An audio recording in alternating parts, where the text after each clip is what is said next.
పరిశుద్ధుడ, ప్రేమగల మా తండ్రి, కృపగల మా దేవ, మీ దయని బట్టి మీ కృపను బట్టి వందనాలు తండ్రి.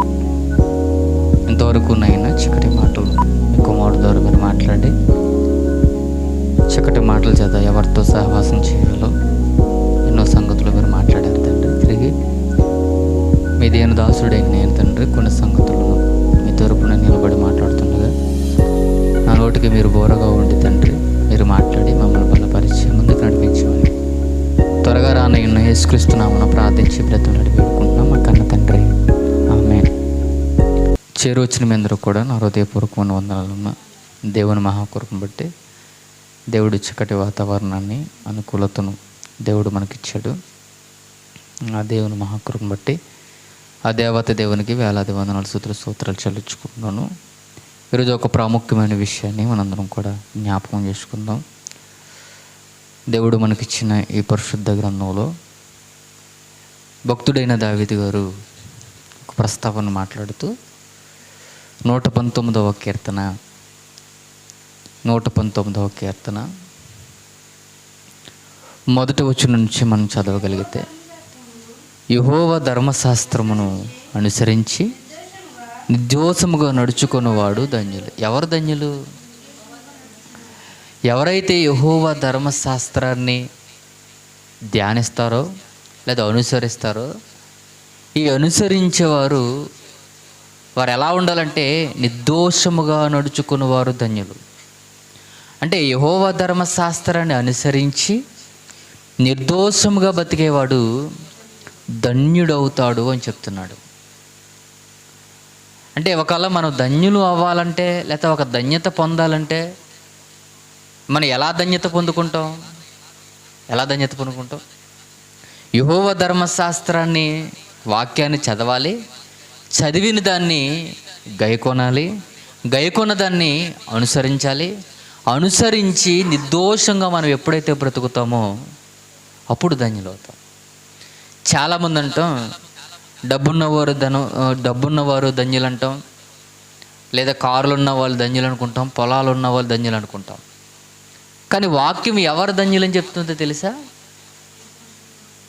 ఎవరైతే వాక్యానుసారంగా బ్రతుకుతారో వారు ధన్యులు అన్నాడు. వారు ధన్యులు. మరి మనం ఎవరు ధన్యులు అనుకుంటున్నాం? ఉన్నతమైన స్థానంలో ఉన్నవాడు ధన్యుడు అనుకుంటున్నాం. ఒక ఎమ్మెల్యే పోస్ట్ అయితే వాడు ధన్యుడు అనుకుంటున్నాం. ఒక పోలీస్ అయితే వారు ధన్యులు అనుకుంటున్నాం. లోకపరంగా కొన్ని అధికారాలు, కొన్ని ఉన్నత స్థానాల్లో ఉన్నవారు మనం ఏమనుకుంటున్నాం? ధన్యులు అనుకున్నాం. కానీ ఎవరు ధన్యులు ఎక్కడంటే, ఎవరైతే యెహోవా ధర్మశాస్త్రాన్ని అనుసరించి నిర్దోషంగా బతికే వాడే ధన్యుడు. వాడు ధన్యుడు. ఇప్పుడు ఈ ధర్మశాస్త్రాన్ని మనం అనుసరించాలన్నా లేదా ఈ ధన్యత మనం పొందాలన్నా మొట్టమొదటిగా ఏం చదవాలి? మనం ధర్మశాస్త్రాన్ని. అంటే మొదటగా వాక్యాన్ని చదవాలి, ఆ వాక్యాన్ని మనం అవలంబించుకోవాలి. అవలంబించుకున్న మనం వాక్యానుసారంగా మనం బ్రతకగలిగితే భూమి మీద మనకంటూ మరొక ధన్యుడు లేడు. ఎందుకని? మనం ఎవరిని అనుసరించి నడుస్తున్నాం? దేవుణ్ణి అనుసరించి నడుస్తున్నాం. మనం ఎవరితో సహవాసం చేస్తున్నాం? దేవునితో సహవాసం చేస్తాం. మన వెనకాల ఉన్నది ఎవరున్నారు? దేవుడు ఉన్నాడు. ఇక దేవుడు మన పట్ల ఉంటే ఇక మనకేమైనా కావాలా? దేవుడు మనతో ఉంటే, దేవుడు మన పట్ల మన కార్యాలు జరిగిస్తూ ఉంటే మనకి ఇంకేమైనా అవసరమా? కానీ ఈరోజు మనం ఆ స్థితికి వెళ్ళాలంటే వాక్యాన్ని అనుసరించాలి. ఇది మనం సాగించాలంటే, ఈ ధన్యతలోకి మనం వెళ్ళాలంటే ఇప్పుడు ఆయన చెప్తున్న మాట చూడండి కింద, ఆయన శాసనములను గైకొనుచు పూర్ణ హృదయముతో ఆయన వెదుకువారు ఎవరు ధన్యులంట? ఆయన శాసనాలు గైకొనుచు పూర్ణ హృదయముతో ఆయన వెదుకువారు ధన్యులు. అంటే ఆయన శాసనాలని మనం అనుసరిస్తూ లేదా ఆయన శాసనాలు మనం గైకొనుచు పూర్ణ హృదయముతో ఆయన వెదుకేవారు ధన్యులు. అంటే మరలా ఎవరు ధన్యులుగా కనబడుతున్నారంటే మరలా అదే చెప్తున్నాడు. ఏం చెప్తున్నాడు తెలుసా? నా మాటలు అనుసరించి బతికేవాడు లేదా దాన్ని గైకొనేవాడు ఏం చేయాలి? పూర్ణ హృదయముతో దేవుణ్ణి వెతకాలి. దేంతో వెతకాలి? పూర్ణ హృదయంతో వెతకాలి. ఈరోజు పూర్ణ హృదయంతో దేవుని వెతికేవారు ఉన్నారా? అంతా ఇదంటారు సార్, అసంపూర్ణమే. సంపూర్ణంగా దేవుని వెతికేవారు లేరు. ఈరోజు మనం దేవుని సన్నిధికి రావాలన్నా కూడా అసంపూర్ణంగా వస్తాం. ఎందుకని? సంపూర్ణంగా ఏమి ఈరోజు దేవునిలో గడపాలి, ఈరోజు సంపూర్ణంగా గడపాలి. ఎన్ని వచ్చినా, ఎన్ని అవతవకాలు వచ్చినా, ఎన్ని విధాలు వచ్చినా, ఎట్టి పరిస్థితుల్లో దేవుని సన్నిధిని విడవకుండా దేవుని సన్నిధిలో సంపూర్ణంగా ఈరోజు నేను గడపాలి ఉంటుందా? ఈరోజు మనం అలాంటి సంపూర్ణత కలిగి దేవునిలో ఉండగలుగుతున్నాం. కనీసం ఈ ఆదివారం అయినా సరే ఉండలేం. చూడండి, ఇక పూర్ణ హృదయంతో దేవుణ్ణి ఏం వెతుకుతాం? సంపూర్ణంగా దేవుని పరిపూర్ణతంగా దేవుణ్ణి ఏం వెతుకుతాం మనం? అలా వెతుకుతున్నవాడు చెప్తున్నాడు, అలా వెతికేవాడు ధన్యుడు, వారు ఆయన మార్గములో నడుచుకొనుచు ఏ పాపం చేయడంట. ఇప్పుడు పూర్ణ హృదయంతో వెతికేవాడు ఏం చేయడు? ఏ పాపము కూడా చేయడు. ఎందుకు? దేవుణ్ణి అనుసరించేవాడు ఒకటే. ఆయన వాక్యాన్ని మనలో ఉంటే, లేదా ఆ వాక్యం మనలో నివసిస్తే, లేదా ఆయన అనుసరించి ఆ మాటలు మనం గైకుంటే, ఇప్పుడు చెప్తున్నాడు, నువ్వు పూర్ణ హృదయముగా ఆయన్ని వెతికితే నువ్వేం చేయవంట? ఏ పాపము చేయు. అంటే నిజంగా మనం దేవుని మార్గంలో నడిస్తే, నిజంగా మనం మారు మనసు ఉంటే, నిజంగా రక్షణ దేవునిలో ఉంటే, ఈరోజు మనం ఏం చెయ్యం? ఏ పాపాన్ని ఆ కిటికేసేయండమ్మా, ఎవరు ఇదేసేయండి. అంటే ఏ పాపం మనం చేయం. ఎప్పుడు? దేవుణ్ణి మనం పరిపూర్ణంగా అనుసరిస్తే, దేవుణ్ణి మనం పరిపూర్ణంగా దేవుని నడవడకులో మనం సాగితే మనం ఏం చేయమని చెప్తున్నాడు? ఏ పాపం చేయం. ఇప్పుడు పాపం చేస్తున్నామంటే దేవుణ్ణి సంపూర్ణంగా వెతుకుతున్నామా? పాపం అంటే ఏంటి? ఆజ్ఞాతిక్రమమే పాపం. అంటే ఆజ్ఞాతిక్రమించినోడు ఏం చేస్తాడు? పాపం చేస్తాడు. ఇప్పుడు సంపూర్ణంగా దేవుణ్ణి వెతికితే, సంపూర్ణంగా దేవుని ఆజ్ఞలు గైకుంటే, సంపూర్ణంగా దేవుళ్ళో మనం బతికితే ఈరోజు మనం పాపం చేస్తామా? మనం ఎందుకు ధన్యులు అవ్వలేకపోతున్నాం అంటే, మనం ఎందుకు ధన్యత పొందలేకపోతున్నాం అంటే, మన మాటలకు పరిమితం అయ్యాము కానీ చేతల్లో మన జీవితాల్లో లేదు. అంటే మన మాటల్లో చూపిస్తున్నాం, మన ప్రవర్తన ఎలాంటి, మన ముసుగుల్లో చూపిస్తున్నామే తప్ప వాస్తవానికి మన హృదయంలో దేవుని విధంగా మనం బ్రతికే విధానం మన దగ్గర లేదు. ఉంటే మనం ఏమవుతాం? ధన్యులవుతాం. ఆయన అంటున్న మాట అంటే, వారు ఎవరైతే ధర్మశాస్త్రాన్ని చదువుతున్నారో, ఎవరైతే ధర్మశాస్త్రాన్ని గైకుంటున్నారో, ఎవరైతే ధర్మశాస్త్రాన్ని నడుచుకుంటున్నారో, అలా నడుచుకునేవాడు, నిజంగా ఆయన మార్గంలో నడిచేవాడు ఏ పాపం చేయడంటే, ఏ పాపం అంటే ఆల్మోస్ట్ భూమి మీద ఉన్న ఏ పాపం ఆ మనిషి చేయడు. ఇప్పుడు ఆ పాపం, ఏ పాపం చేయడంటే ఆడు ఏ పాపం ఎలా చేయడు? దేవుడు ఏం చెప్తున్నాడంటే, దావీదు గారు ఆయన రాయించిన మాట ఏంటంటే, ఇంకో ఆయన మార్గాలు అనుసరించేవాడు ఏ పాపం చేయడు. అసలు ఏ పాపం ఎందుకు చేయడు? దేనికి చేయడు? ఎలా చేయడు? దేనివల్ల చేయడు? ఒకసారి దేనివల్ల చేయడు రాయబడుతున్న కింద మనం చూడగలిగితే, అదే 119వ కీర్తన 11వ వచనం రాయబడుతున్న మాట చూడడం, నీ ఎదుట నేను పాపము చెయ్యకుండానట్లు నా హృదయంలో నీ వాక్యమును ఉంచుకొని ఉన్నాను అన్నాడు. చూడండి, అంటే పాపం చెయ్యకుండా ఉండాలి అంటే మన హృదయంలో ఉండాలి, వాక్యం ఉండాలి. అంటే వాక్యం ఉంటే నువ్వేం చేయవు? పాపం చేయి. ఈరోజు పాపం చేస్తున్నావంటే వాక్యం మనలో లేదు. ఇప్పుడు మనం ధన్యులు అవ్వాలంటే మనలో ఏముండాలి? ఇప్పుడు వాక్యం ఉండాలి. ఇప్పుడు వాక్యం ఉండాలంటే మనలో ఏముండకూడదు? ఇప్పుడు పాపం ఉండకూడదు. ఇప్పుడు చెప్పండి, మనలో హృదయములో వాక్యం ఉందా? దావీదు గారు అన్నాడు, ప్రభువా నేను ఏ పాపము చేయకుండా ఉండడానికి నా హృదయంలో నేను ఏముంచుకున్నాను తెలుసా? నీ వాక్యాన్ని ఉంచుకున్నాను. అంటే నీ వాక్యం ఉంటే నేనేం చేయను? పాపం చేయడంట. అంటే ఈరోజు మన హృదయాల్లో నిజంగా వాక్యం ఉంటే మనం ఈరోజు పాపం చేయం. ఈరోజు నిజంగా మనలో వాక్యం ఉందా? చెప్పండి. చాలామంది అంటారు, నేను వాక్యం ఏంటి, నాలో హృదయంలో వాక్యం ఉందని నేను వాక్యానుసారంగా నడుస్తున్నానంటే మరి పాపం ఎందుకు చేస్తున్నావు? అంటే పాపం చేస్తున్నావంటే నీలో ఏం లేదు, వాక్యం లేదు. దావీదు మాట్లాడుతుండే, ప్రభువా నేను నీ ఎదుట నేను పాపము చేయకున్నట్లు నా హృదయములో నీ వాక్యమును ఉంచుకొని ఉన్నాను. అంటే వాక్యాన్ని ఎందుకు ఉంచుకున్నాడు? ఎందుకు ఉంచున్నాడు? పాపం చేయకుండా ఉండడానికి. అంటే ఈరోజు మనం పాపం చేయకుండా ఉండాలంటే ఇప్పుడు మన హృదయంలో ఏముండాలి? వాక్యం ఉండాలి. ఏముండాలి? వాక్యం. అంటే వాక్యం మనలో ఉంటే మనం ఏం చేయం? పాపం చేయమన్నమాట. అంటే మనం పాపం చేస్తున్నామంటే అంటే వాక్యం మనలో లేదా? అంటే వాక్యం మనలో లేదు. ఆ హృదయంలో ఉన్న వాక్యం మనల్ని ఏం చేద్దంటే పాపాన్ని చేయనవుతో ఎప్పటికప్పుడే మళ్ళీ గద్దిస్తూ ఉంటుంది. ఇది తప్పు, ఇది తప్పు, ఇది తప్పు, ఇది తప్పు. మనం చేసే ప్రతి దాన్ని అది మన హృదయంలో గద్దిస్తుంది. ఎప్పుడు గద్దిస్తుంది అంటే మనలో హృదయంలో వాక్యం ఉన్నప్పుడు అది మనల్ని గద్దిస్తుంది. ఈరోజు చాలామందిని నేను పడిపోతున్నానండి, నేను దేవుల్లో నిలబడలేకపోతున్నా అంటే నీలో ఏం లేదు? వాక్యం లేదు కాబట్టి నువ్వేమైపోతున్నావు? పడిపోతున్నావు. బట్ వాక్యం ఉంటే మనం పడిపోం. వాక్యం మనలో ఉంటుంది, మనల్ని నిలబెడుతుంది, మనల్ని తీసుకెళ్తుంది. ఏ పాపం మనల్ని ఏం చేయదు అంటే ఒక కవచంలా మనకు కనబడుతుంది.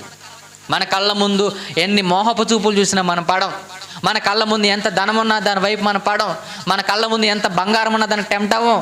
మన లోకంలో ఎన్ని పరపతులు లాంటి ఎంత అందమైన రంగులు మన కళ్ళ ముందు కనపడుతున్నా వాక్యం మనలో ఉంటే ఏ పాపానికి మనం తావు ఇవ్వం.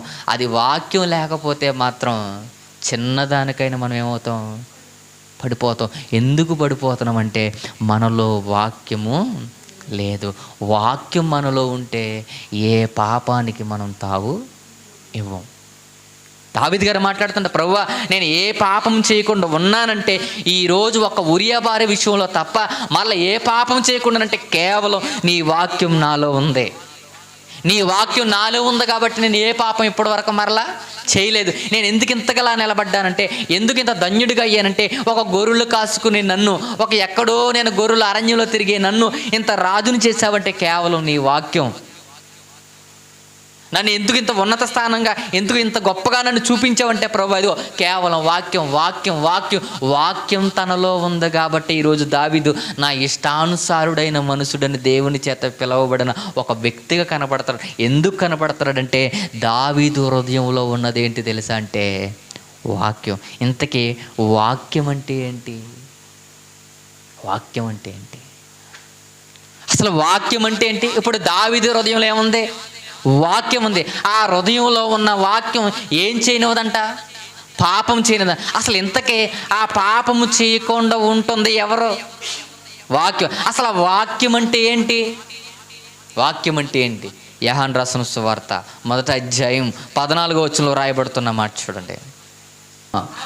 ఆ వాక్యము శరీరధారి అయి కృపా సత్య సంపూర్ణుడుగా మన మధ్య ఎవరైనా యేసుక్రీస్తుల వారు. ఇప్పుడు వాక్యం అంటే ఎవరు? యేసుక్రీస్తు. ఇప్పుడు యేసుక్రీస్తు మనలో ఉంటే ఇప్పుడు మనం ఏం చేయం? పాపం చేయం. ఎందుకు? లోనున్నవాడు ఏం చేయనివాడు? పాపం చేయనివాడు. అంటే ఇప్పుడు ఎవరికి నువ్వు చోటు ఇవ్వట్లేదు? దేవునికి చోటు ఇవ్వట్లేదు. నీ హృదయంలోకి ఎవరిని రానివ్వట్లేదు? దేవుణ్ణి రానివ్వట్లేదు. ఆ రోజు దావీదు హృదయంలో ఉన్నది ఎవరు? వాక్యమైన క్రీస్తు. ఆ వాక్యము కృపా సత్య సంపూర్ణుడే ఇదిగో ఈరోజు శరీరధారిగా ఆ రోజు యూదుల మధ్య నివసించాడు. ఈరోజు మరలా మన చేతులకి ఇదిగో ఈ నల్ల అక్షరాల రూపంలో మన మధ్యనున్నాడు. ఈ అక్షరాలని మన హృదయంలో ఉంచుకోమన్నాడు. ఈ హృదయం, ఈ వాక్యం ఏంటో తెలుసంటే క్రీస్తు. ఈ క్రీస్తు ఎక్కడ ఉండాలనుకుంటున్నాడంటే ఈ హృదయంలో ఉండాలనుకున్నాడు. ఈ వాక్యం ఈ తెల్ల పుస్తకం మీద నల్ల అక్షరాలుగా ఉండిపోవాలనుకోవట్లేదు. ఆయన ఎక్కడ ఉండాలనుకుంటున్నాడంటే ఇదిగో నీ హృదయంలో ఉంటే నేను పాపాన్ని చేయను. అదిగో ప్రకటన గ్రంథంలో మనకు రాయబడతా ఉంటుంది మాట.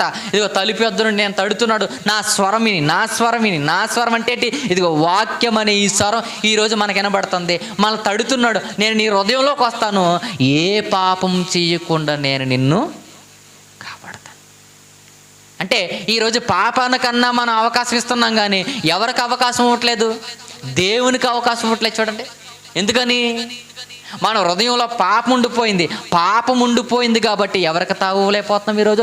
యేసుక్రీస్తు వారిని రానివ్వలేకపోతున్నాం. ఈరోజు వాక్యమైన క్రీస్తుని ఈరోజు మన దగ్గరికి ఎందుకు తీసుకురాలేకపోతున్నామంటే, ఎందుకు ఆయన ఆహ్వానించలేకపోతున్నామంటే, లోనున్నది పాపం ఉండిపోయింది. ఆ పాపము వాక్యాన్ని లోపలికే రానివ్వట్లా. ఆయన పిలుస్తున్నాడంట, ఇదిగో నేను తలుపునొద్దండి, ఇదిగో వాక్యం ద్వారా మనల్ని పిలుస్తున్నాడు, నేను వస్తానంటే ఈరోజు హృదయాలు తెరిచి ప్రభువా నా హృదయంలోకి రా అని పిలిచేవారు ఉన్నారు ఈరోజు సమాజంలో.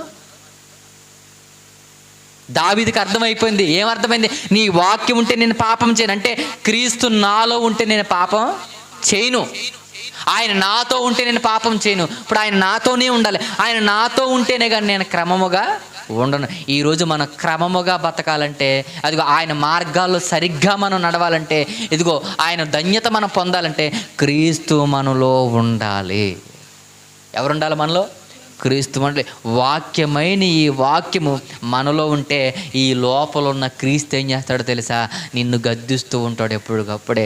ఈరోజు ప్రభువుని ఆహ్వానించేవారు ఉన్నారు ఈరోజు సమాజంలో. ఈరోజు దేవుని ప్రభు నువ్వేనా, వాక్యం అంటే నువ్వేనా, అయితే వచ్చే అని వెంటనే పిలిచేవారు ఉన్నారు ఈరోజు. దేవుని ఆహ్వానించేవారు ఉన్నారు ఈరోజు. అంటే క్రీస్తును ఆహ్వానించేవారు ఈరోజు లేరు.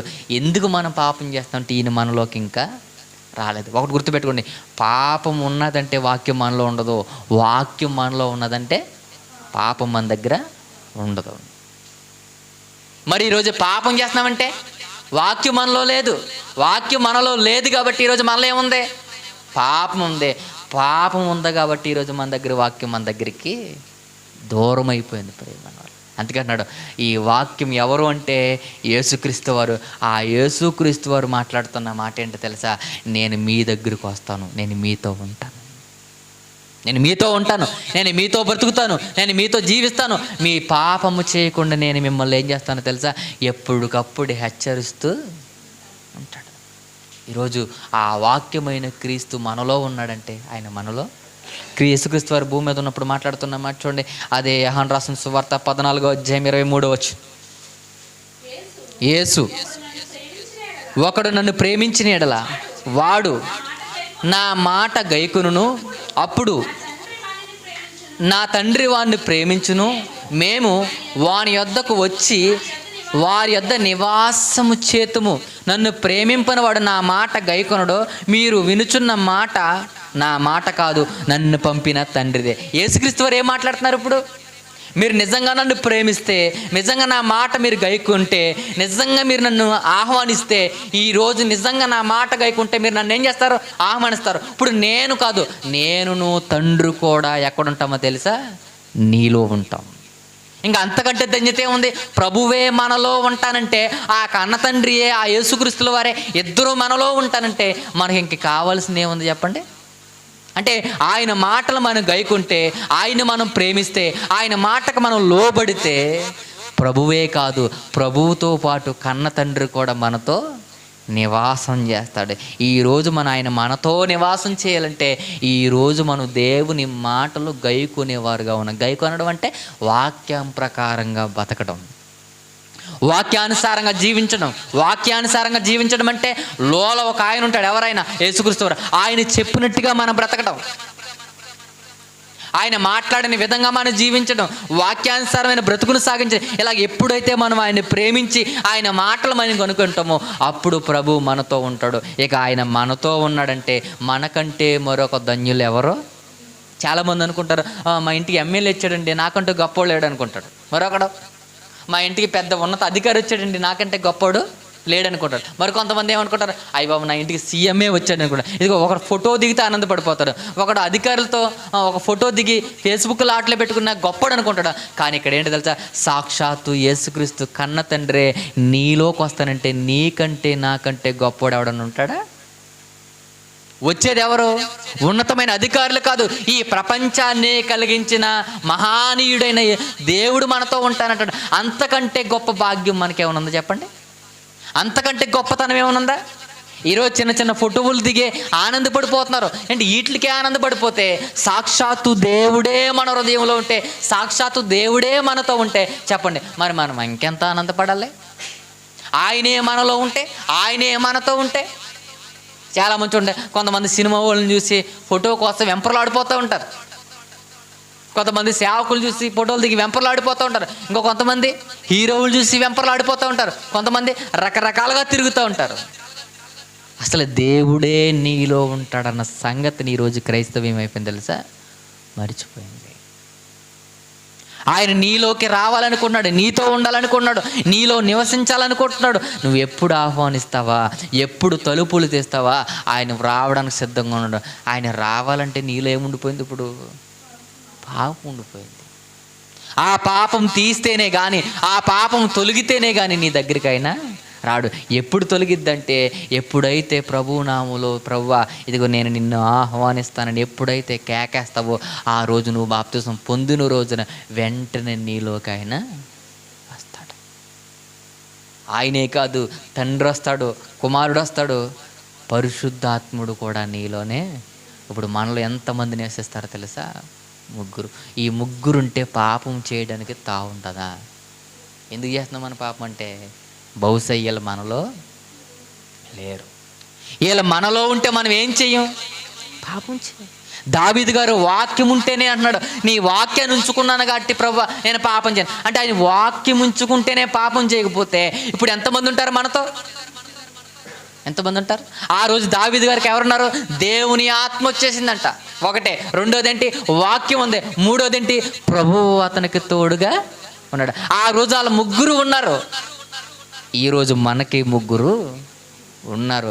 ఈరోజు ఆ రోజు దావీదుకి 3 ఉన్నప్పుడు ఆయన ఒకే తప్పు చేసి ఇంకా మరలా అలాంటి పాపానికి వెళ్ళలేదు, గొప్పగా బతికాడు. ఈరోజు మరి అలాంటి 3 మనకు ఉన్నారు కదా. మరి మనం ఎందుకు పాపాలు చేస్తున్నామంటే మన హృదయాల్లో ఎవరు లేరు. ఇప్పుడు దావీదు గారు ఎందుకు మాట్లాడతాను? నేను ధన్యుణ్ణే. ఎందుకు ధన్యుణ్ణి? నేను దేవుని మార్గాలు అనుసరిస్తున్నాను, దేవునిలో నడుస్తున్నాను, దేవుని ప్రకారంగా బతుకుతున్నాను, నేను ధన్యుణ్ణే. ఎందుకు నేను ధన్యుణ్ణి అంటే ప్రభువా నీ వాక్యం నాలో ఉంది కాబట్టి నేను ఇంకే పాపాన్ని చేయను. నాకు మెడిసిన్ ఏంటో తెలుసా? నాకు వ్యాక్సిన్ ఏంటో తెలుసా అంటే నీ వాక్యం. నీ వాక్యం నాలో ఉంటే ఎలాంటి పాపం కూడా నా దగ్గరికి రాదు. ఒక పాస్టర్ గారు ఒక ప్రాక్టికల్ చేసి చూపించాడు. ఒకటేమో ఇక్కడ ఒక వాటర్ పెట్టాడు క్రైస్తవ్యం గురించి, ఇక్కడేమో యేసు క్రీస్తు వారిని పెట్టాడు, ఇక్కడేమో సామాన్యంగా ఒక మనిషి వాటర్ని పెట్టాడు. చక్క పెట్టి ఇక్కడ ఒక రెడ్ కలర్లో ఉంటాడు మనిషి, అది పాపం. ఆ పాపాన్ని దీంట్లో పోసాడు.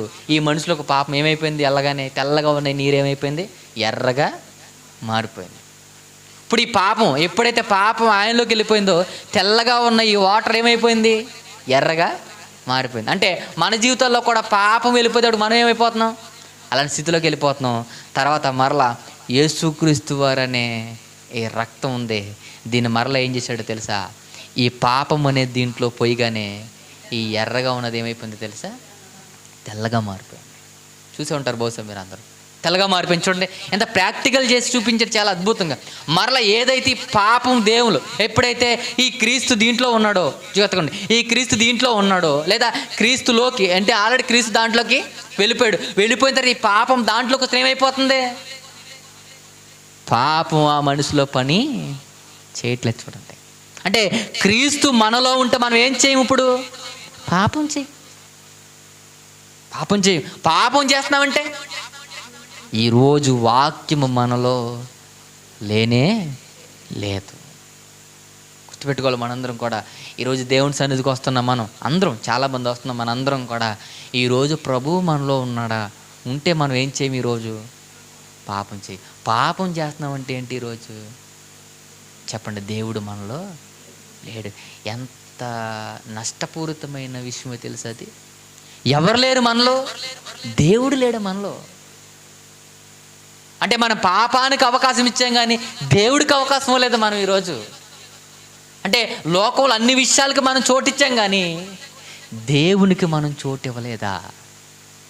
అందుకైనా మన జీవితాలు ఎలా ఉన్నాయి, అందుకైనా మన బ్రతుకు ఎలా అయిపోయింది, అందుకైనా మన నడవడిక ఎలా అయిపోయింది. అవును, మన నడవడిక అయిపోవడానికి కారణం ఏంటో తెలుసా? పాపమే కారణం. పాపమే కారణం. పాపం అనే మనలో ఉండిపోయింది. ఎందుకు ఉండిపోయిందంటే వాక్యం మనదో లేదు.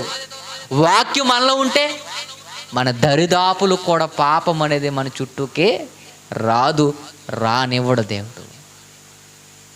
మనలోకి రాదు. ఎందుకు రాదంటే వాక్యం మనలో ఉంటుంది. ఈరోజు ఎందుకు వాక్యం మనలోకి రాలేకపోతుందంటే ఈరోజు పాపములో ఉన్నాము కాబట్టి మనం వాక్యంలోనికి రాలేకపోతున్నాం. అంటే మనం వాక్యం చదవట్లేదండి, అవును. వాక్యాన్ని చదవట్లేదు. ప్రార్థన చేయట్లేదండి, అవును. ప్రార్థన చేయట్లేదు. కనీసం బైబిల్ ముందు పెట్టి రోజుకు ఒక అధ్యాయం చదువుతుందంటే లేదు. అలా చదవనప్పుడు ప్రభు మనలోకి రాడు.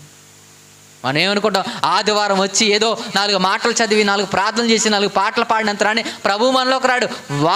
వాక్యం చదవాలి. చదివితే ప్రభు మనలోకి క్రియేట్ చేస్తాడు. నిన్ను ఎలా ఉండాలో ప్రేరేపిస్తాడు. నిన్ను ఎలా బ్రతకాలో చెబుతాడు. నిన్ను ఈ వాక్యాన్ని మనం చదువుతున్నప్పుడు బతికిన వాళ్ళ జీవితాలు ఏమైపోయి ఎలా బ్రతికారు, ఎలా ఉన్నారో ప్రతి దాన్ని మాట్లాడతాడు. అది మాట్లాడినప్పుడు, అది వాక్యం నీలోకి వెళ్తున్నప్పుడు అప్పుడు అర్థం అవుతుంది, ఓహో ప్రభు నాతో ఈరోజు చెబుతున్నాడు. ఏంటో తెలుసా, ఒక పాపం చేసిన వ్యక్తి ఏమైపోయాడంటే పతనం అయిపోయాడా. అంటే మనం ఏం చదవట్లేదు, వాక్యాన్ని మనం చదవట్లేదు. చూడండి, మన గుండెల మీద చేసుకుని కనీసం డైలీ ఒక అధ్యాయం చదువుతున్నారా? లేదు. ఇంకా ప్రభు మనలో ఉంటాడా?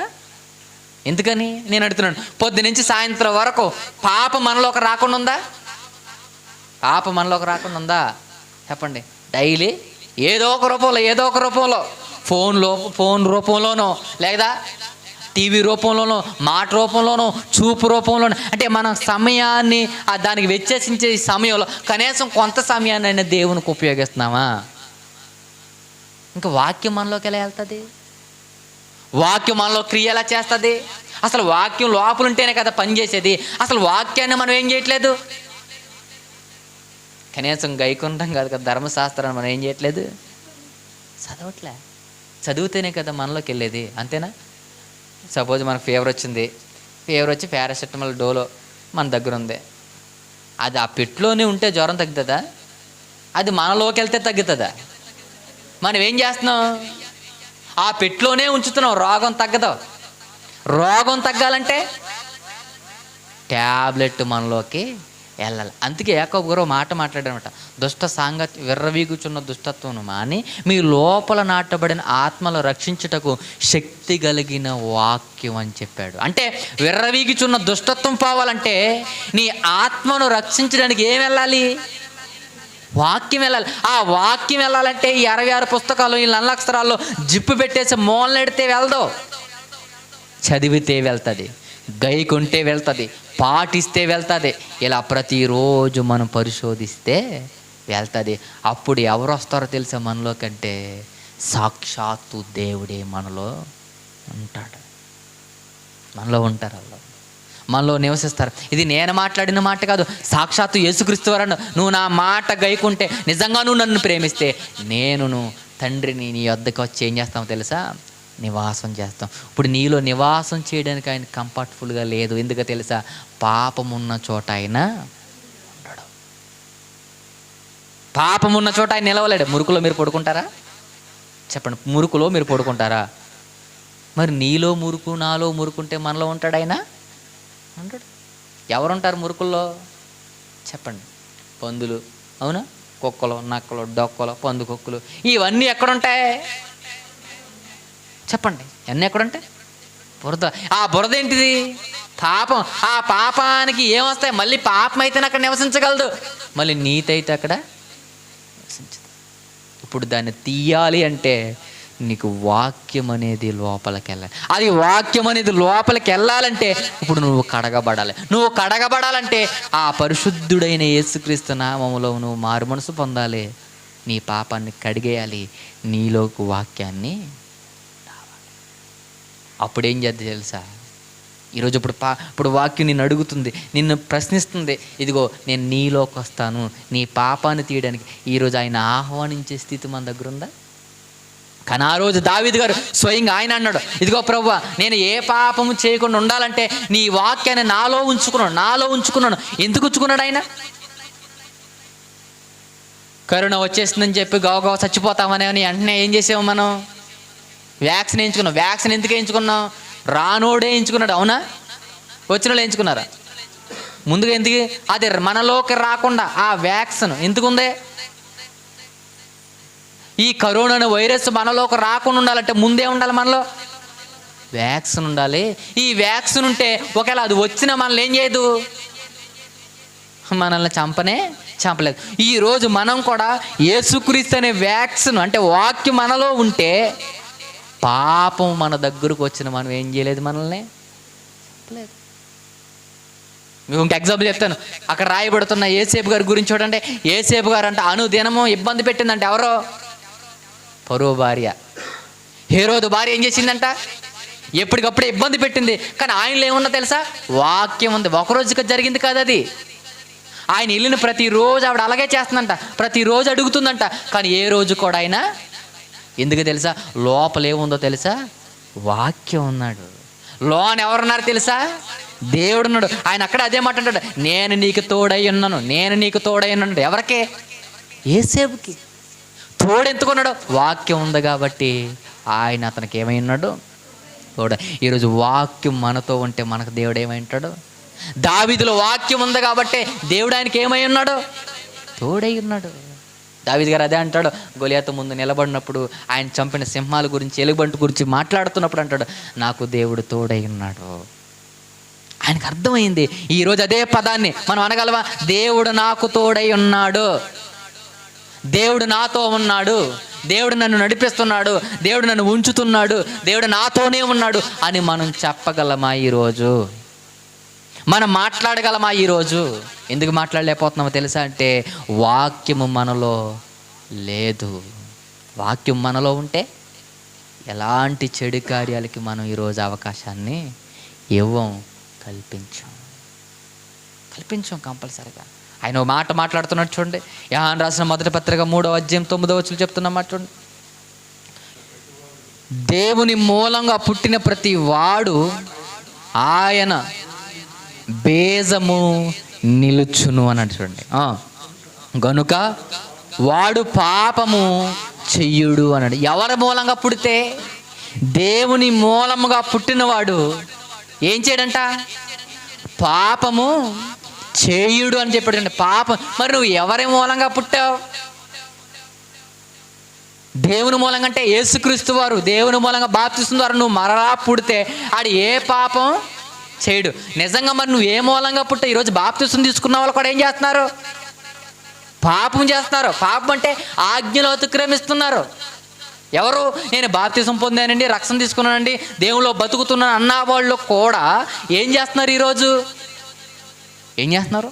ఈరోజు టీవీలో చూడండి, సోషల్ మీడియాలో చూడండి, పలానా సిఆర్ గారు ఎలాగా, పలానా పాస్టర్ గారు ఎలాగా, పలానా అయ్య గారు ఎలాగా, పలానా వీళ్ళు ఎలాగా, ఎంతమంది గురించి ఈరోజు సమాజం మాట్లాడడం లేదు. అసలు వీడు ఎవడి మూలంగా పుట్టాడు? వీడు దేవుని మూలంగా. నువ్వు నిజంగా దేవుని మూలంగా పుడితే నువ్వేం చెయ్యవు, పాపం అనే బీజం నీలో ఉండదు. ఎందుకని? దేవుని బీజం నీలో నిలుచును గనుక నువ్వేం చేయవో తెలుసా, పాపం చేయవు అన్నాడు. పాపం చెయ్యి. కింద కదా, వాడు దేవుని మూలంగా పుట్టినవాడు గనుక పాపము చెయ్యి జాలడంట. చూడండి, చెయ్యి జాలడంటే ఏంటి? ఇంపాసిబుల్, జరగదు అది. దేవుని మూలంగా పుట్టినవాడు ఇక పాపము చెయ్య జాలడు. అంటే ఎలాంటి పరిస్థితుల్లో కూడా ఆ పాపానికి తావు ఇవ్వడు. అంటే మరి పాపంలోనికి మనం వెళ్ళిపోతున్నామంటే మనం ఎవరి మూలంగా పుట్టాం? అంటే దేవుని మూలంగా మనం పుట్టలేదా? దేవుని వాక్యం ద్వారా ఆయన మనల్ని కనలేదా? అంటే వాక్యానుసారంగా మన జీవితం కొనసాగించట్లేదా? లేదా దేవునిలో మనం నటించి వచ్చామా, వేషధారణకు వచ్చామా, లేదో అందరు తీసుకున్నారు కదా అని తీసుకుంటున్నామా, లేదా అందరూ వెళ్తున్నారని కదా వెళ్తున్నామా? ఎలా వెళ్తున్నాం మనం దేవుని దగ్గరికి అంటే చెబుతున్నాడు, నిజంగా నువ్వు దేవుని మూలంగా పుట్టిన వ్యక్తివైతే నీ దగ్గర పాపానికి తావు ఉండదు. నువ్వు చెయ్యజాలవు అన్నాడంతే. పాపం చేయజాలవు అన్నాడు. ఈరోజు మనం చేస్తున్నామంటే చెప్పండి, మనం ఎవరి మూలంగా దేవునిలో పుట్టాము? దేవుని మూలంగా పుట్టామా? నిజంగా మన దేవుని ప్రకారంగా పుట్టామా? నిజంగా మారు మనసు పొంది నిజంగా వాక్యం మనలో ఉంది. ఈరోజు వాక్యం అంటే మనం ఏం చేయం? నిజంగా దేవుని మూలంగా మనం ఈరోజు దేవుని దగ్గరికి వస్తే, నిజంగా దేవుని కొరకే మనం వస్తే నిజంగా మనం ఏం చేద్దాం? ఈరోజు పాపం చేస్తామా? ఈరోజు దేవుని దగ్గర ఎందుకు వస్తామంటే ఒకటి చెప్తాడు, పలానా కార్యం జరిగింది అందుకే దేవుని దగ్గరికి. ఇంకోటి చెప్తాడు, పిల్లలు పుట్టారని. ఇంకోటి చెప్తాడు, ఇల్లు కట్టుకుని. ఇంకొకడు అప్పులు తీరాని. అంతేగాని నాలో పాపం పోయింది ప్రభా, పాపాన్ని తీసాడు అనే వచ్చాననేవాడు అంటే లోక కార్యాలు బట్టి, లోక ఆశ్చర్య కార్యాలను బట్టి వచ్చేవాడు దేవుని మూలంగా ఆడు పుట్టినోడైతే కాదు. ఆడు ఎలా పుట్టాలో తెలుసా?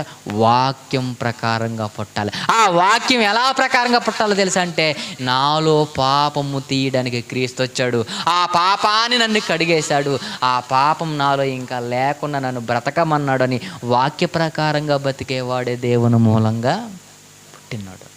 మరి ఇలా ఎలా అంటే కార్యాలు జరిగితే వస్తారు, కార్యాలు జరగకపోతే ఈ పనికొచ్చే విత్తనాలు ఏం కాదు ఇవి, ఈ పనికొచ్చేవి దేవునికి అవసరమైన విత్తనాలు కాదు, ఈ వేస్ట్ విత్తనాలు, ఇవన్నీ ఈ ఉపయోగపడే విత్తనాలు కాదు ఇవి. ఎందుకని? ఇవి సూచక్రియలు బట్టో లేకపోతే ఏమైనా అద్భుతాలు బట్టో లేకపోతే ఏమన్నా మనకు అవసరమైన విషయాలు బట్టో వచ్చాయి. ఈ విత్తనాలు దేవునికి ఉపయోగం లేదు, సమాజానికి కూడా. అంటే ఆడి కుటుంబ ఉపయోగం కోసం తప్ప ఇక మరి దేనికి వాడు రాడు. అంటే ఇక్కడ ఆయన అలా చెప్పట్లేదు, ఎలా చెప్తున్నాడు తెలుసా అంటే, దేవుని మూలముగా పుట్టినోడు కావాలి, నా ద్వారా వచ్చినోడు కావాలి. ఒక ఎగ్జాంపుల్ చెప్తాను మీ అందరికీ. యేసుక్రీస్తు వారి దగ్గరికి వచ్చిన వారు ఎంతమంది అంటే, మొట్టమొదట్లో 70 మంది శిష్యులు ఉన్నారు. ఎంతమంది ఉన్నారు? 70 మంది.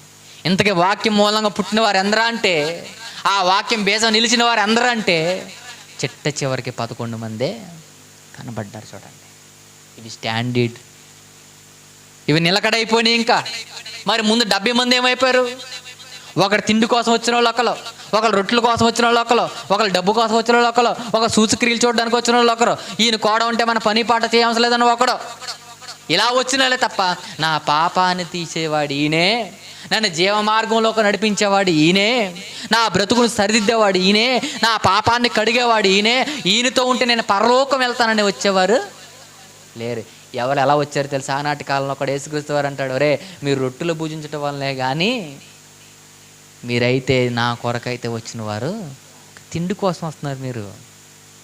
అందుకప్పుడు అంటాడు, ఒరే క్షయమైపోయిన ఆహారం కొరకు కష్టపడకండిరా, అక్షయమైన ఆహారం కొరకు కష్టపడండి, పరలోక సంబంధమైన ఆహారం కొరకు ప్రయాసపడండి. అది దేవుని బీజం అలా ప్రయాసపడుతుంది. అది చెప్తున్నాడు. కింద రాయబడుతున్న మాట చూడడం, దీనిని బట్టి దేవుని పిల్లలు ఎవరో అపవాది పిల్లలు ఎవరో తేటపడును, నీతిని జరిగించు ప్రతి వాడు తన సహోదరుని ప్రేమింపని ప్రతి వాడు దేవుని సంబంధులో కారు. ఎంత స్పష్టంగా మాట్లాడే చూడండి. నీతిని జరిగించని ప్రతి వాడంట, తన సహోదరుని ప్రేమింపని ప్రతి వాడు దేవుని సంబంధి కాడు. అంటే సహోదరుని కూడా ప్రేమించకపోతే ఈడు ఎలాంటోడు? ఈడు దేవుని సంబంధి. అంటే ఈడు దేవుని మూలంగా వచ్చినాడు కాదు. ఈడు మరి ఎవరి మూలంగా వచ్చాడు? ఈడు అపవాది వేషము ధరించుకుని వచ్చాడు మన దగ్గరికి. సంఘాల్లో ఉంటారండి చాలామంది, అన్ని మంచి ఇత్తనాలేనా? అందరు దేవుని నుంచి పుట్టిన వాళ్ళేనా? దాంట్లో ఎన్నుంటాయి? ఇది కొరకు కొల్లేరులో కాండ్ర ఎక్కువ, వరి తక్కువ. సంఘాలు కూడా అంతే, వరి విత్తనాలు తక్కువ, కాండ్ర బీడి ఎక్కువ. ఎక్కడ ఉన్నాయి వరి విత్తనాలు? అక్కడక్కడ ఉన్నాయి అంతే. కానీ ఏముంది ఇప్పుడు? కలుపే ఎక్కువగా ఉంది అన్ని సంఘాల్లో. కానీ వరి మొక్కలు మాత్రం అక్కడక్కడ మాత్రమే కనపడదు. చెబుతున్నాడు, నీతిని జరిగించిన వాడు అంటే వాక్యాన్ని జరిగించిన వాడు, దేవుని మాటల ప్రకారం ఈ నడవని వాడు ఆడు నా సంబంధి కాడు. అదే కాదు, తన సహోదరిని ఒక ఇంటిస్తున్నారు చూడండి, సంఘంలో ఒక సహోదరిని ద్వేషిస్తున్నాడంటే వాడు కూడా ఎవడో నా సంబంధి కాడు. వాక్యం వాళ్ళలో లేదు, వాక్యం వాడి దగ్గర లేదు, వాక్యం వాళ్ళలో నిలబడడం లేదు. ఈరోజు సంఘాల్లో నేను సహోదరుని ప్రేమిస్తున్నానండి, ఏ సహోదరిని ద్వేషించట్లేదండి, అందరినీ నేను ప్రేమిస్తున్నాననే వాళ్ళు ఉన్నారు సంఘంలో. ఈరోజు గ్రూపులు, ఒకలంటే ఒకరికి పడదో, ఒకరి గురించి ఒకరు మాట్లాడుకుంటారో, అసలు సంఘంలో ఒక కలయిక అనేదే ఉండదు. ఎవరి కారకలే డినామినేషన్లో, ఎవరి కారకలే గ్రూప్స్, ఎవరి కారకే ప్లాన్లో. పోనీ సమాధానం ఉందా? పోనీ సహోదరుల పట్ల ఏమన్నా కనికరం ఉందా? లేదు. వీడి గురించి ఆడు చెప్తాడు, ఆడి గురించి వీడు చెప్తాడు, ఈమె గురించి ఆమె చెప్తాడు, ఆమె గురించి వీడి, ఇక్కడ ఒకలా మాట్లాడతారు, అక్కడ ఒకరు మాట్లాడతారు, అక్కడ ఒకలాగా మాట్లాడతారు. చెప్పండి, వీళ్ళందరూ ఎవరి సంబంధులు? నిజంగా వాక్యం వీళ్ళలో ఉంటే ఈరోజు ఇలాంటి బీజం వీళ్ళలో మొలవుతుంది. నిజంగా నువ్వు దేవుని బీజం అయితే, నిజంగా దేవుని మూలంగా పుట్టినవాడు అయితే, నీలో పాపం అనే బీజం నీ దగ్గరికి రాలేదు. ఎందుకో తెలుసా? నీలో పాతబడింది ఎవరో తెలుసా అంటే వాక్యమైన శరీరధారైన క్రీస్తు. ఆయన మనలో ఉంటే ఏ పాపం మన దగ్గరికి రాదు. కింద అంటున్నాడు చూడండి, ఏమంటాడు ఆయన, మనం ఒకరినొకడు ప్రేమింపవలననేది మొదటను మీరు వినిన వర్తమానమే కదా. మనము కయ్యోను వంటి వారము ఉండరాదు. వాడు దుష్టిని సంబంధి తన సహోదరిని చంపాను. వాడు అతను ఎందుకు చంపాను? తన క్రియలు చెడ్డవియు తన సహోదరుని క్రియలు నీతి గలవై ఉండను కదా కదా అన్నట్టు చూడండి. ఆడు ఎలాంటి వాడంట? ఆడు దుష్టిని సంబంధుడు, సహోదరిని ప్రేమించలేదు. ఎందుకు ప్రేమించలేదు? వాక్యం వాళ్ళలో లేదు, వాక్యం వాళ్ళలో నిలబడలేదు. ఆదికాండంలో 4వ అధ్యాయంలో 6వ వచనంలో కూడా అంటాడు, వాకిట పాపం పొంచి ఉన్నది, నువ్వు సత్క్రియ చేసినట్టు తల ఎత్తుకోవా అంటే ఏంటి? వాక్యం నీలో ఉంటే, వాక్యపు క్రియలు నువ్వు చేసుంటే ఈరోజు తలెత్తుకుంటావు. వాకిట నీలో ఏముందో తెలుసా? పాపం ఉందే అన్నాడు చూడండి. అంటే నీ దగ్గర ఏం లేదు, వాక్యం లేదు, ఏముంది? చెడు క్రియలు ఉన్నాయి. చెడు క్రియలు ఉన్నాయి కాబట్టి వాక్యం నీ దగ్గర లేదు. ఆ రోజు వాక్యం ఉండుంటే చెప్పండి, తమ్ముడిని చంపేసేవాడా కయ్యోను? సహోదరుని ఎందుకు ప్రేమించలేదు? క్రియలు మంచివి కాదు. ఎవరివి? కయ్యోను క్రియలు మంచివి కాదు. ఈరోజు సాతాను మనలో ఉంటే మన క్రియలు కూడా ఎలా ఉండవు తెలుసా? సరుండో, క్రమముండో, పద్ధతి ఉండో, నిలకడ ఉండదు ప్రేమని వల్ల. ఎందుకో తెలుసా? వాక్యం మనలో ఉండదు. ఆ వాక్యం మనలో ఉండనప్పుడు మనం ఏం చేస్తామో తెలుసా? పాపం మనలోకి ఆటోమేటిక్గా వచ్చేది. ఈరోజు వ్యాక్సిన్ వేయించుకున్న వాళ్ళు ధీమాగా ఉన్నారు కరోనా. ఎందుకని? వాళ్ళ ధీమా ఏంటి? మేము వ్యాక్సిన్ ఏం చేసుకున్నాం, మాకు ఇంకే బాధ లేదు అంటే ఆ రోజుల్లో వాళ్ళంతా ఎందుకు ధీమాగా ఉన్నారు? మాలో ఉన్నది ఏంటి తెలుసా?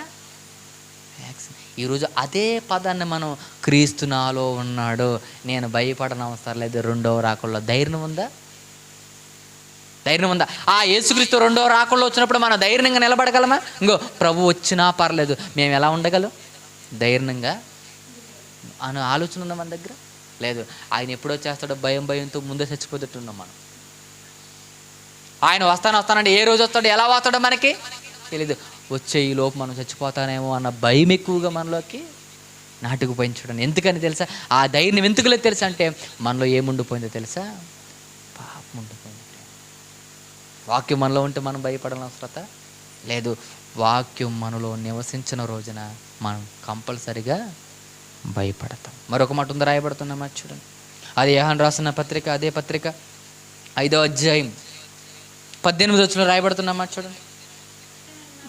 దేవుని మూలముగా పుట్టిన వాడు ఎవడును పాపము చెయ్యుడని ఎరుగుదుమన్నాడు. అంటే దేవుని మూలంగా పుట్టినవాడంట ఏం చేయడంట? పాపము చెయ్యుడని ఎరుగుదు అన్నాడు చూడండి. నిజంగా నువ్వు దేవుని మూలంగా జన్మించిన వాడవైతే, దేవుని మూలంగా నిలిచిన వాడవైతే, నిజంగా నీలో వాక్యం ఉంటే నువ్వేం చేయవు? పాపం చేయవు. నువ్వు వాక్యం నీలో నిలబడి ఉంటే, వాక్యానుసారంగా నీ జీవితం సాగితే నువ్వేం చేయవంట? పాపము చేయవు అన్నాడు చూడండి. పాపం చేయవు. దేవుని మూలంగా పుట్టిన వాడు తన్ను తాను ఏం చేసుకుంటాడంట? భద్రం చేసుకొని గనుక దుష్టుని వాణిని ముట్టడంట చూడండి. నిజంగా మనం దేవుని మూలంగా పుట్టిన వారమైతే మన హృదయాలను మనం ఏం చేసుకుంటాం? భద్రం చేసుకుంటాం. దావీదు తన హృదయాన్ని ఏం చేసుకున్నాడు? ఎలా భద్రం చేసుకున్నాడు? నాయనా, నీ వాక్యం నాలో ఉంది, నేనేం చేయను? పాపం చేయను. పాపము చేయకుండా ఉండాలంటే ప్రభువా నీ వాక్యం నాలో ఉండాలన్నాడు. ఈరోజు అన్నాడు, ఈరోజు మనం దేవుని మూలంగా పుట్టిన వారమైతే మన హృదయాలను మనం కూడా ఏం చేస్తాం చెప్పండి? ఏం చేస్తాం? భద్రం చేసుకుంటాం. మనం ఏం భద్రం చేసుకుంటాం? బంగారం భద్రం చేసుకోవడం తెలుసు, బట్టలు భద్రం చేసుకోవడం తెలుసు, కుండలు భద్రం చేసుకోవడం తెలుసు, లోకపరమైన వస్తువులు అన్నీ భద్రం చేసుకోవడం తెలుసు. కానీ మన హృదయాన్ని మాత్రం భద్రం చేసుకునే పని మనకి అది ఎలా పడితే ఎలా ఉంది. మనం దేన్ని భద్రం చేసుకోవాలి? దేన్ని భద్రం చేసుకోవాలి? హృదయాన్ని భద్రం చేసుకుంటే మన హృదయంలోకి ఏమరా తెలుసా? దుష్టుడు మనల్ని ముట్టడని చెప్పాడు చూడండి. దుష్టుడు వానిని ఏది భద్రం చేసుకుంటే? హృదయం. ఏసే కంచేసే, హృదయానికి వాక్యం అనే కంచేసే. ఆ కంచి అది దాటి రాలేదు. ఎందుకు రాలేదు? నీలో ఏముంది? ఇప్పుడు హృదయం చుట్టూ ఏమేసావు? ఇప్పుడు వాక్యం అనే కంచు మనం వేయగలిగితే పాపం మన జోలికి రాదు. ఈరోజు పాపం మన జోలికి వస్తుందంటే మన హృదయంలో ఏం లేదు? ఇప్పుడు వాక్యం అనే కంచు మన దగ్గర లేదు. అంటే మనం భద్రం చేయలేకపోయింది చూడండి. అన్నిటికి తాళాలు వేస్తాం, కానీ మనం హృదయానికి ఏమీ వెళ్ళిపోతున్నాం? ప్రతిది దూరిపోతుంది లోపల. దీనికి భద్రం లేదు చూడండి. బూతులు దూరిపోతున్నాయి దీనిలో, మోహపు చూపు దూరిపోతుంది దీంట్లో, వేషధారం దూరిపోతుంది దీంట్లో, అబద్ధాలు వెళ్ళిపోతున్నాయి, దగాలు వెళ్ళిపోతున్నాయి, అన్ని రకాలమైనవన్నీ వెళ్ళిపోతుంది. దీనికి భద్రం లేదు. పనికిరాని ఇంటికి భద్రత ఉంది, అవునా? శాశ్వతమైన ఇల్లు కాదు. ఏదో రోజు ఏమైపోద్ది, వదిలి వెళ్ళిపోవాలి. కానీ దీనికి భద్రత ఉంది, కానీ దేనికి భద్రత లేదు? ఒక ఇంటికి చూడండి ఎంత భద్రత ఉంటుందో తెలుసా? దేనికి? ముందు గేట్ ఉంటుంది, తర్వాత మరలో గేట్ ఉంటుంది, తర్వాత ఒక గుమ్మం ఉంటుంది, ఆ గుమ్మంకి ఒక డోర్ ఉంటుంది, దానికి ఒక తాళం ఉంటుంది, మళ్ళీ అక్కడి నుంచి దాటితే మరలా ఒక లోప గేటు. అంటే ఒక ఇంటికి మనం చాలా భద్రత ఉంది. చుట్టూ ఒక ఇల్లుని కాయాలంటే మళ్ళీ ఏం చేయాలి? చుట్టూ ప్లారీ గోడ. ఒక బీరువాలో బంగారం దాయాలంటే మళ్ళీ దానికి తాళాలో గేట్ గడ ఒక తాళం, మళ్ళీ ఎదర మెస్కో గేట్ తాళం, తలుపుకో తాళం, మళ్ళీ బీరువా పైన ఒక తాళం, మళ్ళీ లోపల దానికో తాళం, ఆ లోపల దానికొకే ఎన్ని తాళాలు ఉన్నాయి చూడండి. సుమారుగా 6-7 తాళాలు ఉన్నాయి. దేని భద్రం చేయడానికి? ఒక బంగారాన్ని భద్రం చేయడానికి ఎన్ని తాళాలు ఉన్నాయి చూడండి. లోపల అరలో ఒక తాళం ఉంటుంది, దానిపైన ఒక తాళం ఉంటుంది, అక్కడ బీరువాకే 3 తాళాలు ఉన్నాయి, మళ్ళీ తలుపుది ఒకటి, మళ్ళీ ఈ గేటుది ఒకటి, మరలా బయట గేటుది ఒకటి. 6 తాళాలు ఉన్నాయి చూడండి ఒక బంగారం దాయడానికి. మరి నీ హృదయాన్ని దాయడానికి ఎన్ని తాళాలు వేసావు? నీ హృదయాన్ని భద్రం చేయడానికి ఏ తాళం వేసావు? దీనికి ఏ తాళం ఉండదు, ప్రతిదాన్ని లోపలికే. అప్పుడు కొంప ఏమైపోద్దో తెలుసా? చెప్పండి, ఏమైపోద్ది? మనం తాళాలు ఎందుకు వేస్తాం? మన ఇంటికి తాళం ఎందుకు వేసుకుంటాం మనం? ఏది మన దగ్గరికి కుక్కలు వస్తే ఏం చేస్తాయి? పాడు చేస్తాయి. పంది కుక్కలు వస్తే ఏం చేస్తాయి? పాడు చేస్తాయి. పిల్లులు వస్తే ఏం చేస్తాయి? పాడు చేస్తాయి. మన ఇంటికి రకమైన జంతువులు వస్తే ఏమైపోతాయి? పాడు చేస్తాయి. ఎందుకని? భద్రం లేకపోతే మన ఇల్లు ఏమైపోద్ది? పాడైపోద్ది. అలాగే నీ హృదయానికి భద్రం లేకపోతే చెప్పండి, జంతువులు లాంటి మృగాల లాంటి అలవాట్లు మనలోకి వస్తాయి. అది మనల్ని ఏం చేద్దో తెలుసా? పాడు చేద్దాం మనల్ని. అది పాడవకుండా ఉండాలంటే వాక్యం చేత మనల్ని ఏం చేద్దాం తెలుసా? భద్రం చేసుకోవాలి. వాక్యం అనే తాళం దీనికి వేయాలి. అది మన లోపలికి ఎలాంటి చెడుని వెళ్ళవద్దు. ఎలాంటి చెడు పడేయాలని వెళ్ళవద్దు. ఎప్పుడు జరిగిద్దంటే వాక్యము మనలో ఉన్నప్పుడు అది మనకి భద్రతని ఇస్తుంది. అందుకే చెప్తున్నాడు, ఇదిగో పాపం చేయాలి. అసలు పాపం జోలికి వెళ్ళడు. దుష్టుని వాడిని ఏం చేయదంట? ఆడిని ముట్టదు. కిందన్నాడు, మనము దేవుని సంబంధులమనియు లోకమంతా ఈ దుష్టిని సంబంధులని ఎరుగుదుము అన్నాడు. చూడండి, ఎరుగుదుము అన్నాడు. మనం ఎవరంటే సంబంధులం అంట? వాళ్ళందరూ ఏమో లోక సంబంధులు, మనం ఎవరు? దేవుని సంబంధంలో అయితే నువ్వేం దాచుకోవాలి తెలుసా? నీ హృదయాన్ని భద్రం చేసుకోవాలి. నీ హృదయాన్ని భద్రం చేసుకోవాలంటే నువ్వు దేవుని సంబంధివి కాదు. చాలామంది అంటారు, నేను పడిపోతున్నాను, నేను కూలిపోతున్నాను, నేను నిలబడలేకపోతున్నాను. ఎందుకు నిలబడలేకపోతున్నావు? వాక్యం లేకపోతే, నువ్వు దేవుని బీజం పుట్టకపోతే, నీలో వాక్యం లేకపోతే నిలబడు. వాక్యం ఉంటే నిలబడతాం. ఎందుకు నిలబడం? వాక్యం మనల్ని ఏం చేస్తా తెలుసా? గైడెన్స్ చేస్తుంది. ఎప్పటికప్పుడు నువ్వు ఎలా ఉండాలో చెప్తుంది, ఏం చేయాలో చెప్తుంది, ఎలా ఉండాలో, ఏం చెప్పాలో, ఏం చెప్పకూడదు, ఎలా మాట్లాడాలో, ఎలా మాట్లాడకూడదు, నువ్వు ఎలా బ్రతకాలో, ఎక్కడ ఎలా ఉండాలో కూడా వాక్యం నిన్ను ఏం చేద్దా తెలుసా? నిన్ను నడిపిస్తుంది. అది నడిపించాలంటే వాక్యం నీ హృదయంలో ఉండాలి. ఈరోజు వాక్యం మనలో ఉందంటే వాక్యంలో లేదు కాబట్టి ఈరోజు మనం ఏమైపోయాం తెలుసా? పాడైపోయి. ఒక ఎగ్జాంపుల్ చెప్తాను, మీ అందరూ ముగిస్తాను. సౌలు ఉన్నాడు, సౌలు రాజుగా. సౌలు గురించి మాట్లాడిన మాట ఏంటో తెలుసా? సౌలు గురించి చెప్పిన మాట, రాయబడుతున్న మాట చూడండి. మొదటి సమూయేలు గ్రంథం 15వ అధ్యాయం 23వ వచనం. 15వ అధ్యాయం చదవం.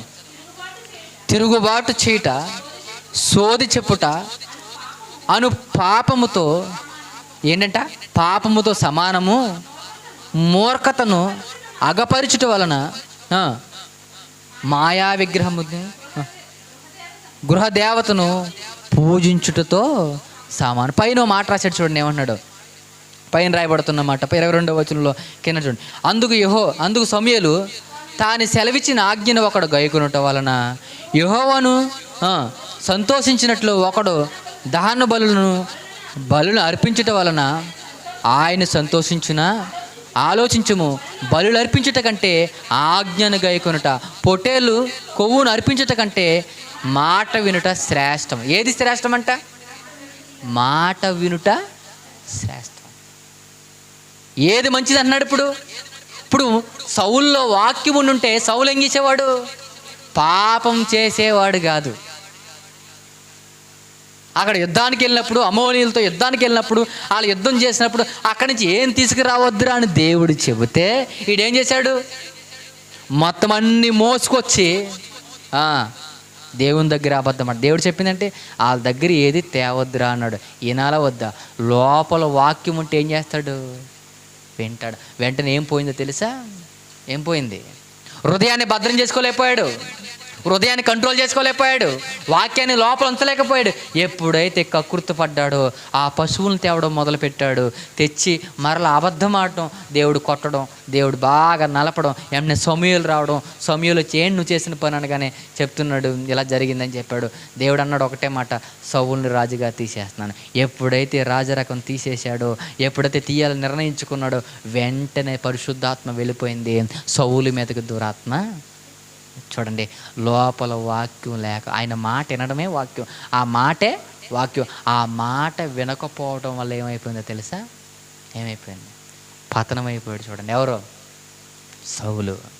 వాక్యం హృదయాన్ని భద్రం చేసుకోలేకపోయాడు. చూడండి, ఈరోజు మనమైనంతే. వాక్యం మన హృదయంలో లేకపోతే, వాక్యాన్ని మనం భద్రం చేసుకోకపోతే, వాక్యం మనలో లేకపోతే మనం పాపానికి పడిపోతాం. పడిపోయామా మన పతనం స్టార్ట్ అవుతుంది. అంతే కదా. మనం మురుకులోకి ఉంటే రోగాలు వస్తాయి రావా? మురుకులోనే తిరిగితే, మురుకులోనే ఉంటే ఏమొస్తాయి? వ్యాధులే వస్తాయి. అలాగే పాపం అనే మురుకులో మనం బ్రతికితే వచ్చే ఇబ్బందులు, కష్టాలే తప్ప మన జీవితానికి సుఖం అంటూ ఉండదు. మన వాక్యాన్ని దావీదులాగా వాక్యం మన హృదయంలో ఉంచుకుందాం. ఏ పాపాన్ని చేయకుండా మన హృదయాన్ని భద్రం చేసుకుందాం. అలా భద్రం చేసుకున్న రోజున దేవుడు అన్నాడు, నీవు ధన్యుడు.